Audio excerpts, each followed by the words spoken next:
दोस्तों नमस्कार, मैं अनुराग पंडित आज की इस वीडियो में आप सभी का स्वागत करता हूं। दोस्तों आज की इस वीडियो के अंदर हम लोग बात करने वाले हैं धोलेरा एक न्यू एरा के बारे में।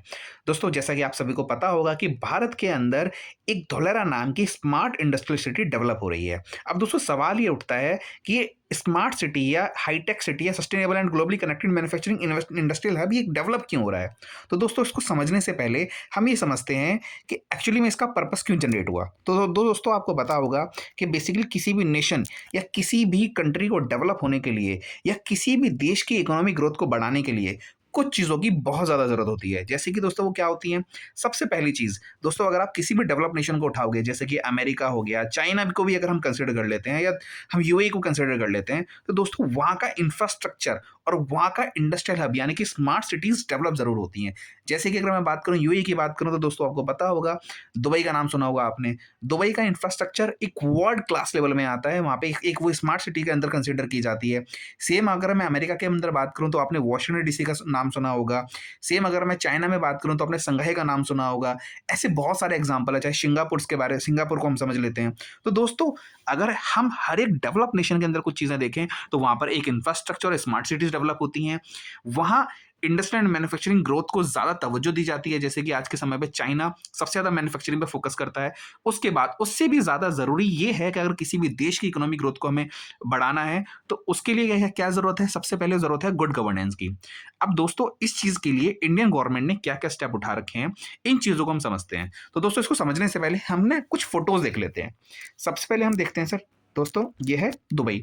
आप ये देख पा रहे होंगे ये 1990s की पिक्चर है जो मैंने लेफ्ट हैंड साइड पे लगाई हुई है और राइट हैंड साइड में ये डेवलपमेंट है जो 2010 की या 2020 की पिक्चर है।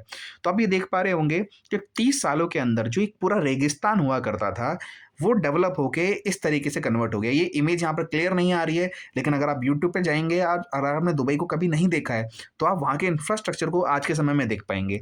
तो दोस्तों इस पिक्चर से मैं आपको समझाना क्या चाह रहा हूँ, मान के चलिए इस पिक्चर में हम किसी भी कोने को उठा लेते हैं। सपोज़ हमने इस कोने को उठाया। अब मैं बोलूँ आपको यहाँ पर एक प्रॉपर्टी लेनी है, यहाँ ज़मीन लेनी है। तो क्या आप यहाँ पर किसी ज़मीन को लोगे? तो हो सकता है आपका जवाब आ जाए नहीं। क्यों? क्योंकि यहाँ पर कोई रोड्स नहीं है, यहाँ कोई इंफ्रास्ट्रक्चर नहीं है। लेकिन अगर मैं बोलूँ कि अब आपको एक प्रॉपर्टी लेनी है यहाँ पर या सपोज़ इस जगह आपको एक फ्लैट लेना है या स्टूडियो लेना है। तो अगर मैं पूछूँगा कि यहाँ पर आप फ्लैट या स्टूडियो लेना चाहेंगे तो आपका जवाब बिल्कुल होगा कि हाँ, लेना चाहेंगे। लेकिन फ़र्क क्या है?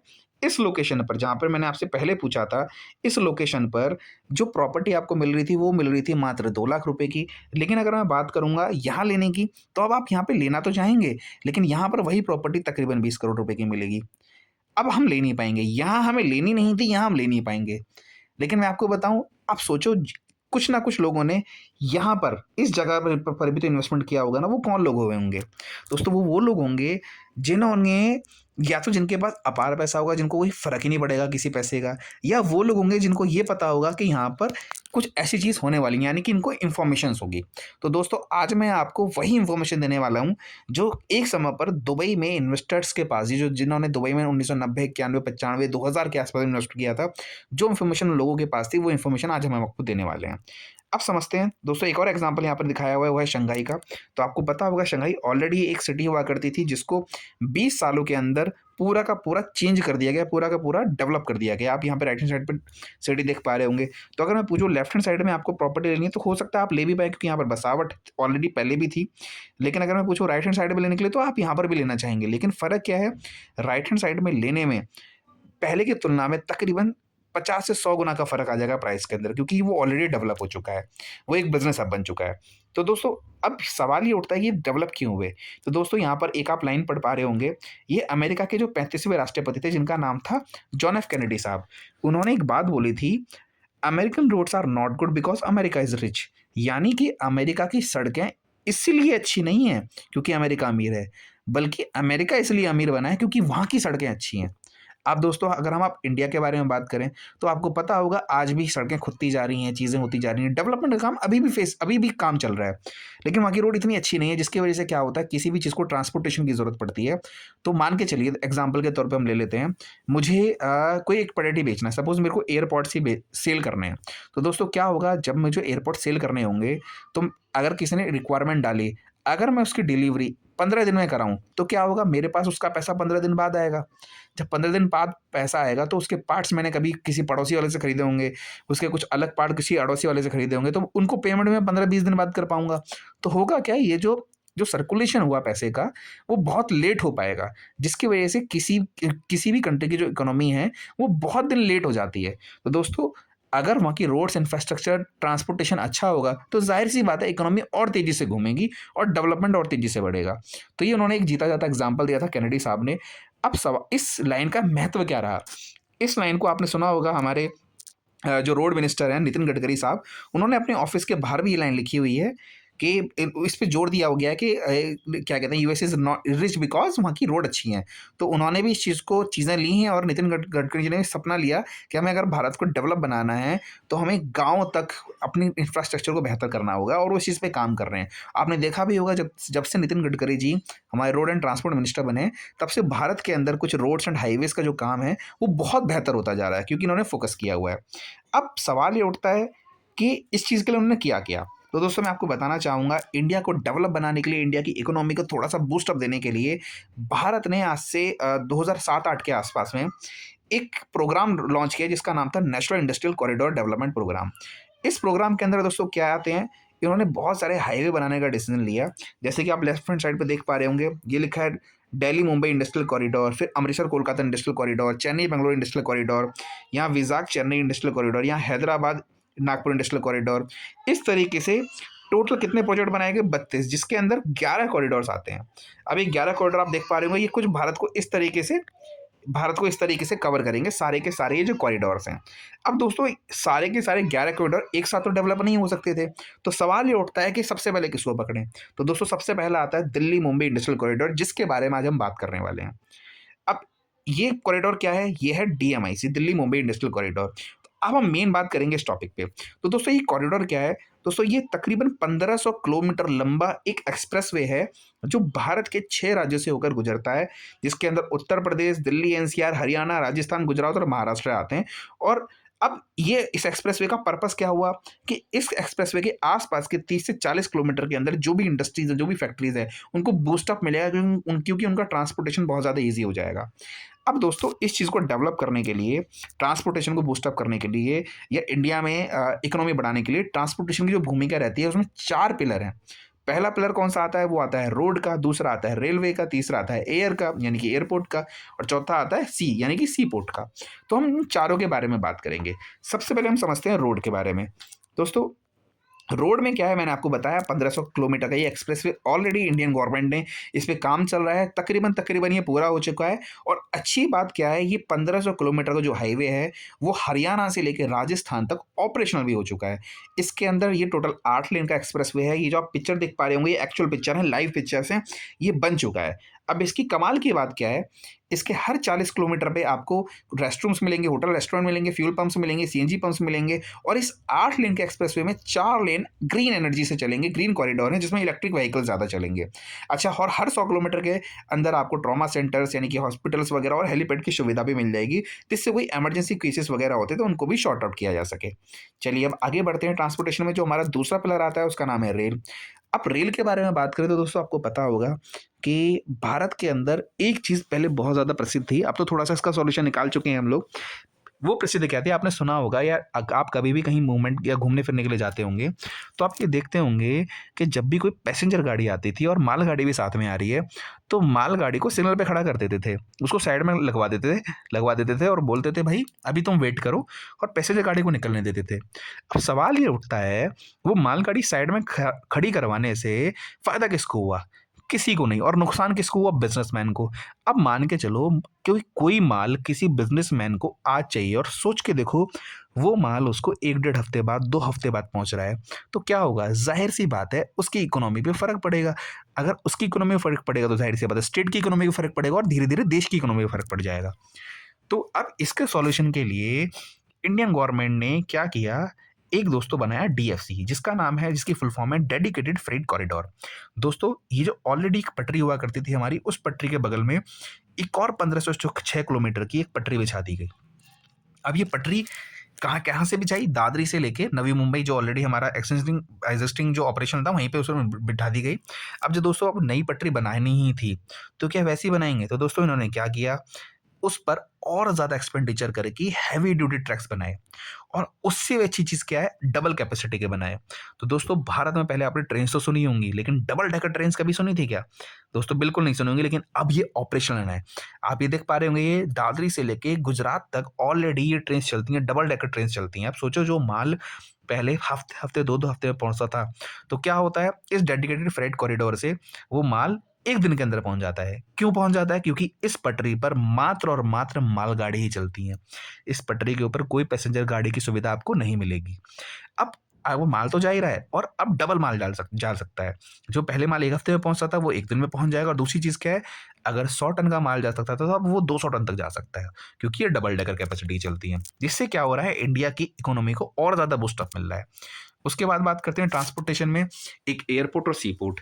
अब दोस्तों अगर मैं एयरपोर्ट और सी पोर्ट की बात करूं, तो दोस्तों ज़ाहिर-सी बात है, मुझे एयरपोर्ट और सी पोर्ट के लिए कोई एक ऐसी लोकेशन चाहिए होगी, जहाँ पर मैं इंडस्ट्रीज़ बिठाऊँ, जहाँ पे सारी की सारी चीज़ें कर पाऊँ, जहाँ सी भी हो। तो सवाल ये उठता है कि कहाँ पर मैं ऐसी चीज़ें कर सकता हूँ? तो दोस्तों एयरपोर्ट और सी पोर्ट बनाने के लिए, एक ऐसी सिटी बसाने के लिए, सबसे पहले हम ये देखते हैं कि कहाँ पे बसाई जा सकती है। तो दोस्तों देखा जाए, सी पोर्ट के लिए डीएमआईसी कॉरिडोर में 2 स्टेट आते हैं। पहला आता है गुजरात, दूसरा आता है महाराष्ट्र। अगर मैं बात करूँ महाराष्ट्र की, तो दोस्तों आपको पता होगा, महाराष्ट्र के पास उतना ज़्यादा स्पेस नहीं था कि वहाँ पर एक पूरी की पूरी सिटी बसाई जा सके। तो वो सिटी प्रॉब्लम को दूर करने के लिए, वो स्पेस की प्रॉब्लम को दूर करने के लिए गुजरात आगे आया। क्यों आया और गुजरात को क्यों चुना गया? उसके बहुत सारे रीज़न्स थे। पहला रीज़न ये था कि उस समय 2008 के दशक में, 2008 के समय में भारत की जीडीपी का 8.1% हिस्सा गुजरात से आता था। जो भारत में पोर्ट एंड कार्गो हैंडलिंग होती थी, उसमें 40% योगदान पूरे गुजरात का रहा। टोटल एक्सपोर्ट जो भारत से हुआ करता था, उसमें 20% हिस्सा जो योगदान रहता था, वो गुजरात का रहता था। और भारत में जितनी भी फिक्स कैपिटल इन्वेस्टमेंट्स होती हैं, उसमें तकरीबन 21% की इन्वेस्टमेंट गुजरात से आती है। तो ये रीजंस रहे थे गुजरात को चुनने के। अब सवाल ये उठता है, गुजरात में भी कहाँ? अब सी पोर्ट के बारे में बात करें, ऑलरेडी गुजरात और महाराष्ट्र के अंदर सी पोर्ट्स हैं, जैसे कि मैंने आपको बताया, कोस्टल बाउंड्री एरियाज लगते हैं वहाँ पे ऑलरेडी। बहुत सारे सी पोर्ट्स भी वहाँ पे बना रखे हैं। तो अगर हमें सी पोर्ट भी बनाना है, तो सवाल है कहाँ?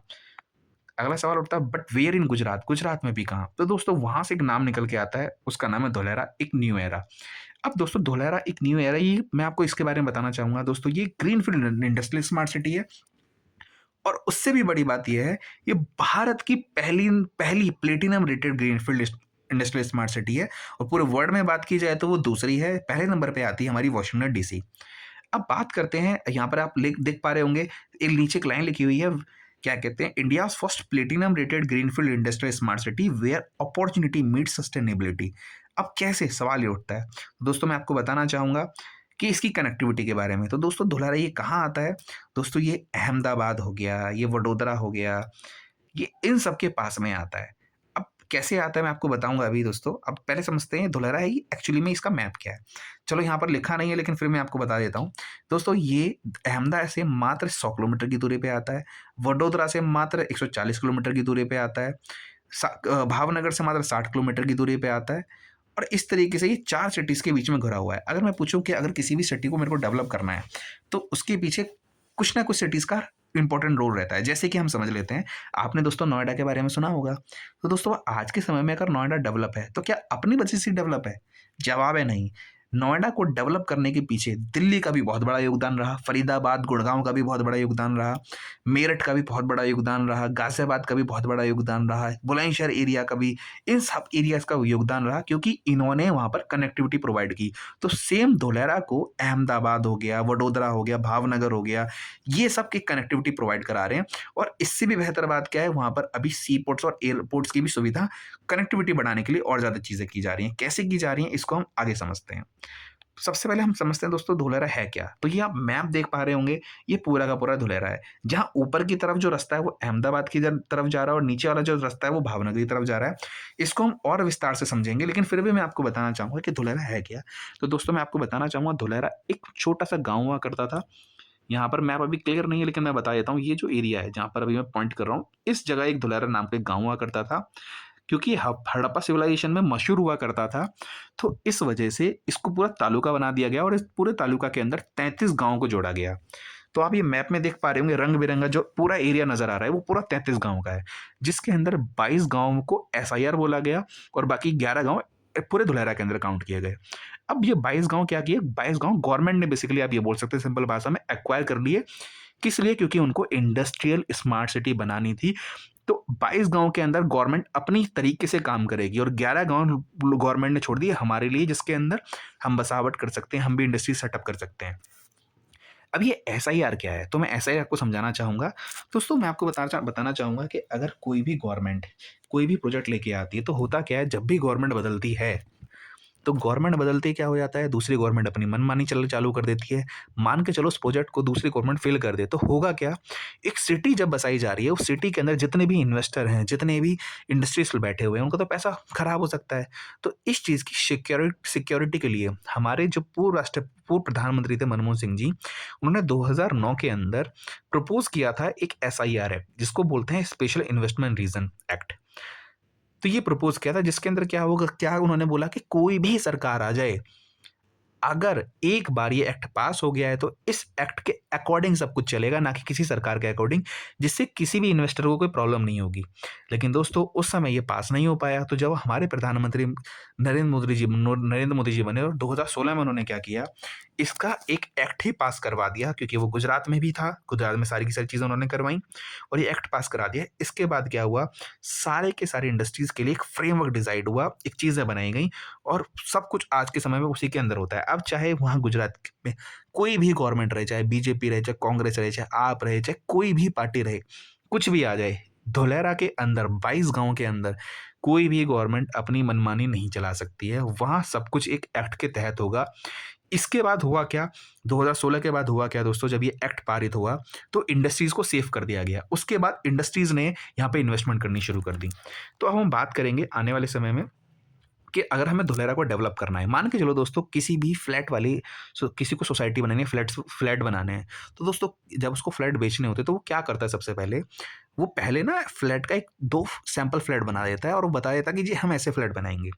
अब सोचो गवर्नमेंट को तो पूरी एक सिटी बसानी थी। अब वो सिटी कितनी, मैं आपको यहाँ बताना भूल गया, फिर भी दोबारा बता देता हूँ। सिटी कितनी, जिसके अंदर सिर्फ एसआईआर के अंदर 920 स्क्वायर किलोमीटर का एरिया आता है।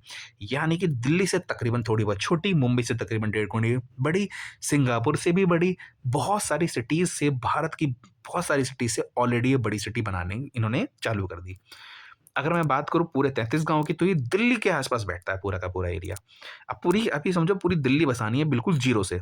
ऐसे नहीं जो दिल्ली ऑलरेडी बसी है, पूरी दिल्ली ज़ीरो से बसानी है। अभी कैसे बसाएँगे उसके लिए चीज़ें हम बात करते हैं। तो इन्होंने क्या किया, पूरी दिल्ली को बसाने के लिए इन्होंने क्या किया, उन्होंने बोला कि डेवलपमेंट होगा 570 स्क्वायर किलोमीटर के एरिया में और बाकी का एरिया जो ग्रीनफ़ील्ड और इलेक्ट्रिसिटी प्रोडक्शन के लिए छोड़ दिया जाएगा या ग्रीन ग्रीन एनर्जी के लिए छोड़ दिया जाएगा। तो दोस्तों उन्होंने क्या बोला कि इसको 6 हिस्सों में उन्होंने बाँटा, TP 1, TP 2, town planning 1, town planning 2, ऐसे करके 6 हिस्सों में बाँटा और उन्होंने बोला हम टीपी 1 और टीपी 2 को 2026 तक कंप्लीट करेंगे। टीपी 3, टीपी 4 को जो 2032 तक क्लियर करेंगे और पूरा का पूरा धुलेरा को ये 2042 तक कंप्लीट कर देंगे। और इसके लिए उन्होंने एक सैंपल बनाया जिसको हम एक्टिवेशन एरिया बोलते हैं, यहाँ पे आप देख पा रहे होंगे। जो डार्क ग्रीन का एरिया आ रहा है ये ऑलरेडी ये डेवलप कर चुके हैं, कैसे कर चुके हैं इसके बारे में हम बात करेंगे। अब हम बात करते हैं, ये एक्टिवेशन एरिया के बारे में बात की गई है। अब सवाल ये उठता है कि कोई भी आम इंसान वो धुलेरा में इन्वेस्ट क्यों करे? Why invest in Dholera and its surrounding area? अब दोस्तों मैं आपको यहाँ के मैप से थोड़ा-सा एक चीज़ और बताना चाहता हूँ। आप देख पा रहे होंगे नीचे मैंने आपको बताया ये भावनगर की तरफ रास्ता जा रहा है। ऊपर की तरफ जो रास्ता जा रहा है वो अहमदाबाद की तरफ जा रहा है और ऊपर ही यहाँ पर लोथल आता है। लोथल के बारे में आप जानते होंगे। तो दोस्तों लोथल क्या है, ये एक हड़प्पा सिविलाइजेशन का बहुत प्रमुख है। अगर आपने हिस्ट्री पढ़ी है तो आपने इसके बारे में ज़रूर सुना होगा। दोस्तों वहाँ पर ऑलरेडी बहुत बड़े म्यूज़ियम्स बनाए जा रहे हैं जो क्या करेंगे, पूरे वर्ल्ड से टूरिस्ट को अट्रैक्ट करेंगे। तो हम जो इस एरिया के बारे में बात करेंगे, हम बात करेंगे बिल्कुल बीचों-बीच में हम यहाँ पर किस तरीके से काम कर सकते हैं। अब बात करते हैं व्हाई इन्वेस्ट इन धुलेरा। तो दोस्तों मैं आपको यहाँ बताना चाहूँगा कि यहाँ पर ये अंदाज़ा लगाया जा रहा है कि आने वाले 10 साल के अंदर यहाँ की ज़मीन के रेट 20 से 25 गुना, 30 गुना तक भी हो सकते हैं। जैसे कि दुबई में हुए, सिंगापुर में हुए, शंघाई में हुए, बहुत बहुत बड़ी जितनी भी सिटीज़ होती हैं वहाँ हुए। अब चलो 25 गुना तो लोगों को डाइजेस्ट नहीं होता, लेकिन हम 10 साल के अंदर 10 गुने के ऊपर बात करेंगे। अब सवाल ये उठता है कि चलो हम 25 गुना भी अगर मैंने बोल दिया, तो वो किस बुनियाद पे बोला? तो दोस्तों ये बुनियाद के कुछ कारण रहे। अब मैं उन कारणों को पहले एक एग्जांपल ले लेता हूँ। सपोज़ हम यहाँ पे एक नीचे एग्जांपल ले लेते हैं। दोस्तों आपने टाटा नैनो के बारे में तो सुना ही होगा दोस्तों। टाटा नैनो टाटा का वो प्रोजेक्ट रहा जो बेसिकली ये कहा जा सकता है कि वो फेल हो गया। अब इसके बारे में हम क्यों बात कर रहे हैं? तो दोस्तों आप यहाँ आपको पता होगा कि टाटा नैनो प्लांट पहले वेस्ट बंगाल के अंदर लगा था, लेकिन ममता दीदी ने वहाँ पर कुछ चीज़ें रहीं, जिसकी वजह से वहाँ पे प्लांट वो सक्सेसफुल नहीं हो पाया और उसको उन्होंने वहाँ से हटाने की डिमांड करी। तो हमारे उस समय 2010 के आसपास के समय की बात है, उस समय गुजरात के सीएम हुआ करते थे मोदी साहब, उन्होंने बोला भई आप हमारे यहाँ प्लांट लगाओ और उन्होंने बहुत कम रेट में वहाँ पे उनको ज़मीन प्रोवाइड करी और वहाँ पे इंडस्ट्री लगवाई। अब हुआ क्या, यहाँ पर एक पेपर कटिंग देखिए, पेपर कटिंग क्या बोल रही है कि 10 साल पहले जहाँ से नैनो प्लांट गया, वहाँ आज भी खेती मुश्किल है और जहाँ पहुँचा वहाँ 450 इंडस्ट्रीज़ आ गई। 450 इंडस्ट्रीज़ कैसी आ गई? अब आप ये सोचो अगर टाटा नैनो बनानी है, तो ज़ाहिर-सी बात है इसके टायर कोई और बनाता होगा, हेडलाइट कोई और बनाता होगा, शीशे कोई और बनाता होगा, इंडिकेटर कोई और बनाता होगा, बोल्ट कोई और बनाता होगा। तो जितनी भी इंडस्ट्रीज़ को सेटअप लगाना था, जितने भी पार्ट्स की ज़रूरत थी, वो सब यहाँ पे आके बस गई। अब इससे हुआ क्या, जो 2010 में जो 100 गज़ के जो रेट 70 से 80 हज़ार रुपए गज़ थे, 70 से 80 हज़ार रुपए में मिल जाता था 100 गज का प्लॉट, वो 2020 आते-आते तकरीबन उसका रेट 14 से 16 लाख हो गया। यानी कि मात्र 10 साल के अंदर तकरीबन 20 गुना हो गया। और अगर मैं करंट सिचुएशन के बारे में बात करूँ, तो सुनने में आया है कि 35 से 40 के लाख के आसपास एवरेज रेट वहाँ चल रहा है 100 गज के प्लॉट का। अब ये तो मैंने आपको केस स्टडी बताई। अब सवाल ये उठता है कि धुलेरा में ऐसा क्या हो रहा है? तो मैं आपको बताना चाहूँगा दोस्तों, सबसे पहले वहाँ पर एक एविएशन की पूरी अकेडमी एविएशन ज़ोन आ रहा है। अब एविएशन ज़ोन में क्या है आपको पता होगा कि पूरे वर्ल्ड के अंदर प्लेन्स बनाने वाली 2 ही कंपनी है। पहली है एयरबस और दूसरी है बोइंग। तो दोनों ही कंपनी वहाँ पर अपने पेंट सेटअप्स और क्या कहते हैं मैन्युफैक्चरिंग सेटअप्स तो नहीं बोलेंगे, लेकिन हाँ जो मेंटेनेंस सेटअप्स होते हैं वो वहाँ पे लगा रही हैं। और इससे भी अच्छी बात ये है कि पूरे वर्ल्ड में सिर्फ़ 2 ही कंपनी हुआ करती थी, एयरबस और बोइंग जो प्लेन्स बनाती थी।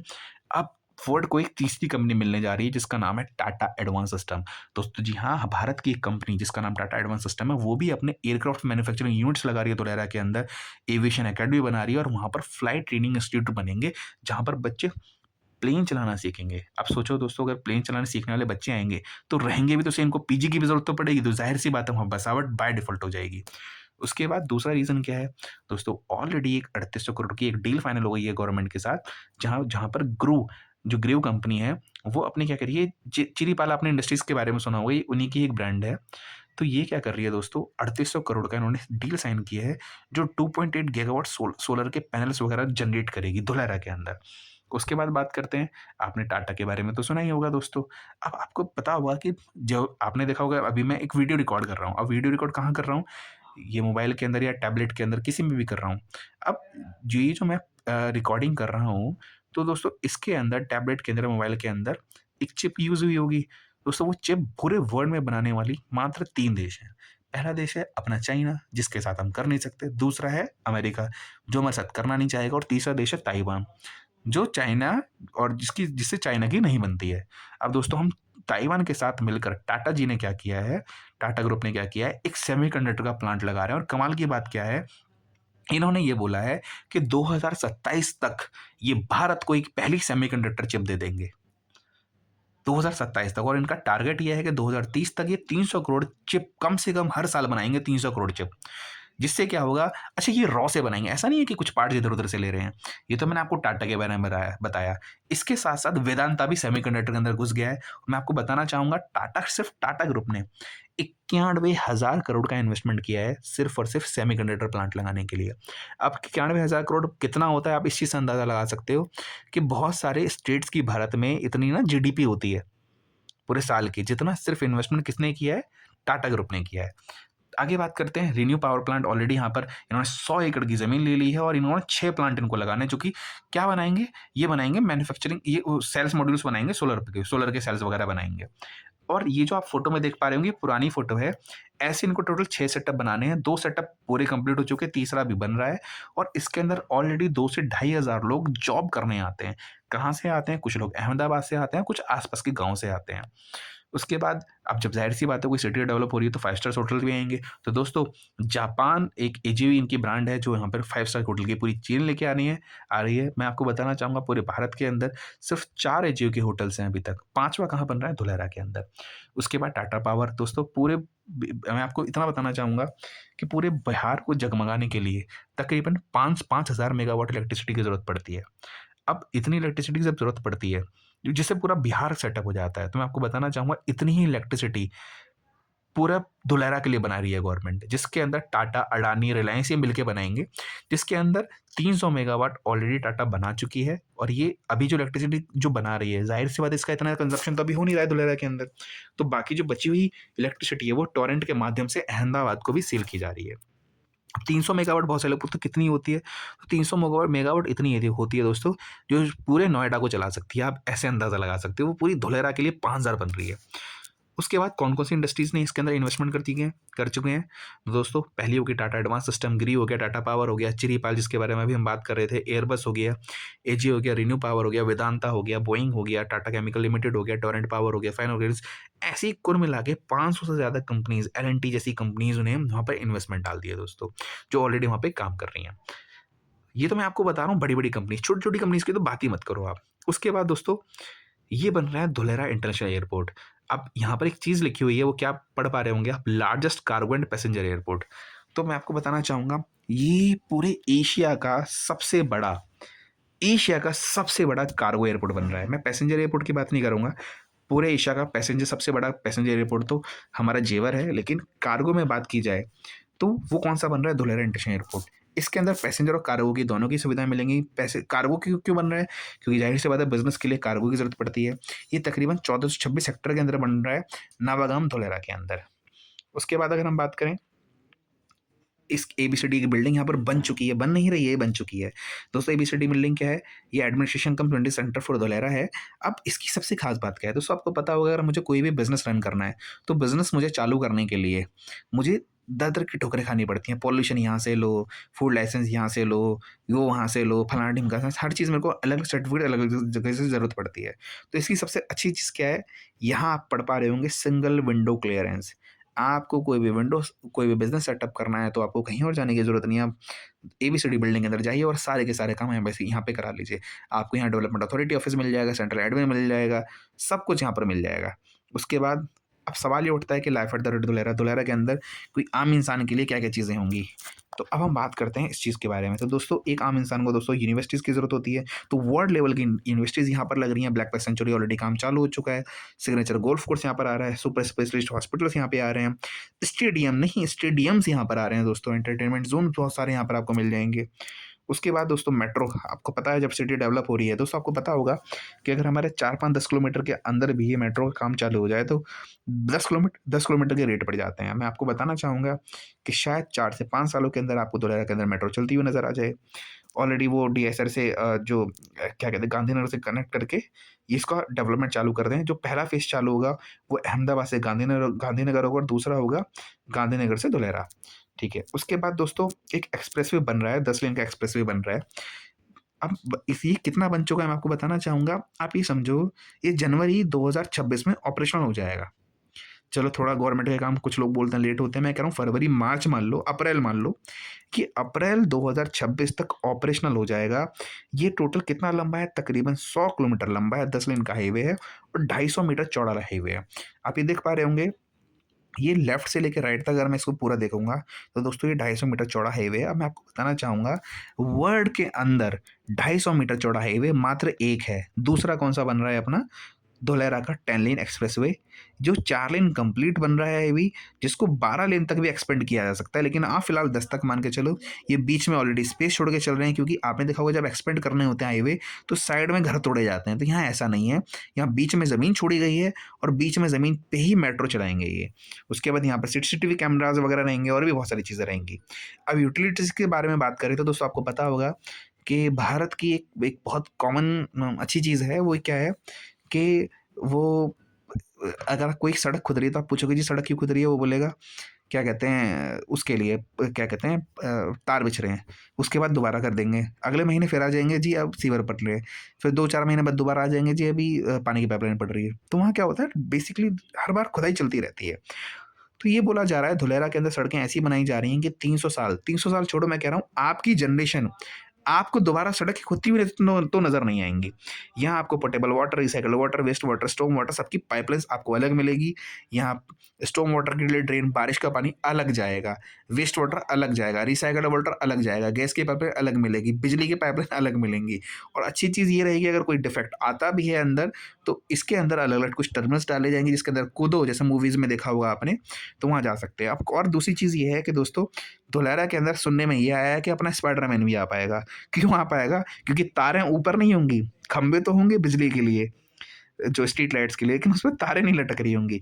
वो सब क्या होंगी? सब कुछ अंडरग्राउंड होंगी दोस्तों। तो ज़ाहिर-सी बात है, जब स्पाइडरमैन आएगा शूटिंग कर सकता है, क्योंकि उसको तारों में उलझने की ज़रूरत नहीं पड़ेगी। उसके बाद दोस्तों, भारत अगर कोई भी चीज़ किसी को डेवलप होना होता है, तो ज़ाहिर-सी बात है कुछ ना कुछ वो आइडिया इधर-उधर से लेता है। अब आइडिया कौन-कौन से लिए इन्होंने, तो मैं आपको बताना चाहूँगा। रोड डिज़ाइन इन्होंने चुराया है, चुराया बोल दो या कॉपी करना बोल दो, वो है लंदन, न्यूयॉर्क, सिंगापुर से। जो सॉलिड वेस्ट का मटेरियल, यानी कि पहाड़ नहीं बनेंगे यहाँ पर कूड़े के, वो ब्रूशल साउंड और न्यूयॉर्क से उन्होंने इसका मैनेजमेंट सीखा है। Water and waste water management Singapore, California और हैंगकांग से सीखा है। स्टॉर्म वाटर ब्रूशल साउंड और न्यूयॉर्क से सीखा है। अर्बन प्लानिंग लंदन, शिकागो और मिल्टन से सीखी है। और पावर एंड आईसीटी सेक्टर की जो चीज़ें हैं वो सिंगापुर, लंदन और कनाडा से सीखी हैं। तो ऐसी दोस्तों बहुत सारी चीज़ें मैंने आपको बताई है। मैं आपको बताना चाहूँगा, आपने सुना होगा दोस्तों कि हर एक सिटी किसी न किसी चीज़ के लिए फेमस रहती है। जैसे कि मुरादाबाद को पीतल नगरी बोला जाता है, फिरोज़ाबाद को काँच की नगरी, क्योंकि वहाँ पे चूड़ियाँ बहुत ज़्यादा बनती हैं। तो हर एक सिटी एक चीज़ के लिए फ़ेमस, जैसे नोएडा आईटी के लिए मशहूर है ना? तो हर एक सिटी की कुछ ना कुछ खूबियाँ होती हैं। अब मैं आपको बताना चाहूँगा, इस सिटी को डेवलप करने के लिए सिर्फ़ कोई एक सेक्टर नहीं आ रहा है, बल्कि सेक्टर्स की लाइन लगी हुई है, जिसके अंदर जो पोटेंशियल सेक्टर पे मैं आपसे बात करना चाहता हूँ, एरोस्पेस। दोस्तों, एयरबस और बोइंग अपने सेटअप्स लगा रहे हैं। अब सोचो क्या रेट जाएगा ज़मीन का। उसके बाद टाटा अपना खुद का मैन्युफैक्चरिंग यूनिट लगा रहा है वहाँ पर, जो एयरक्राफ्ट बनाएगा। उसके बाद इलेक्ट्रॉनिक्स की कंपनी आ रही हैं। टाटा ने, वेदांता ने बहुत 1.5 लाख करोड़ की इन्वेस्टमेंट सिर्फ इन 2 कंपनीज़ ने कर रखी है। फार्मास्यूटिकल्स बहुत सारी कंपनी आ रही हैं, बायोटेक्नोलॉजी कंपनीज़ आ रही हैं। सोलर इंडस्ट्रीज़ ग्रू हो गया, है ना? इन्होंने अपना सेटअप्स ऑलरेडी डाल चुके हैं। Renew power plant already working में है। सोलर पावर प्लांट ऑलरेडी लग चुका है वहाँ पर। ऑटोमोबाइल्स एंड ऑटो एंसिलरी की कंपनीज़ आ रही हैं, हेवी इंजीनियरिंग की कंपनीज़ आ रही हैं। आईटी सेक्टर वहाँ पर एंटर कर ही चुका है। Agro and food processing companies आ रही हैं। इस तरीके से बहुत सारी कंपनीज़ आ रही हैं। अब दोस्तों, अगर आपको इसका मज़ा लेना है, इसको एन्जॉय करना है, इसको समझना है क्या है, तो मैं आपको इतना ज़रूर बोलना चाहूँगा कि आप इसको विज़िट करो। अब दोस्तों, ये चीज़ें मैंने आपको बताई पूरे धुलेरा के बारे में। अब लास्ट में आपको इतना ज़रूर बोलना चाहूँगा, सवाल ये उठता है कि अगर हम इन्वेस्टमेंट करने की सोच रहे हैं, तो हमें ये पता होना चाहिए कि इन्वेस्टमेंट क्यों करनी चाहिए, तो मैंने आपको और कहाँ करनी चाहिए। तो दोस्तों, अभी तक इस प्रेज़ेंटेशन के अंदर मैंने आपको ये बताया कि व्हाट इज़ धुलेरा, दूसरा ये बताया व्हाय धुलेरा, धुलेरा के अंदर क्यों इन्वेस्टमेंट करें। तो दोस्तों, मैं आपको इतना लास्ट में ज़रूर बोलना चाहूँगा कि यहाँ आपके रेट सच में इतना पोटेंशियल रखते हैं कि आपकी ज़मीन यहाँ पर 15 से 20 गुना, 25 गुना तक भी आपकी ज़मीन की कॉस्ट जा सकती है। अगर मैं आज के करंट प्राइस के बारे में बात करूँ, तो दोस्तों मार्केट के अंदर, धुलेरा के अंदर तकरीबन 8,000 से लेके 10,000 रुपए पर गज का रेट चल रहा है ऑन एन एवरेज। लेकिन अगर आप हमारी वीडियो पे कॉन्टैक्ट करते हैं, हमारे किसी भी एसोसिएट को कॉन्टैक्ट करते हैं, तो हम ये आपको कोशिश करेंगे बेस्ट टू बेस्ट आपको सुविधाएँ प्रोवाइड करने वाली। तो मैं आपको बोलना चाहूँगा कि आप इस, जो मैंने आपको डिस्क्रिप्शन में नंबर दिया हुआ, उस नंबर पे कॉन्टैक्ट करें, या जिसने भी आपको ये वीडियो भेजी है, उनको कॉन्टैक्ट करें और पता करें एक्चुअली में धुलेरा में कैसे काम हो रहा है। With this word, thank you so much.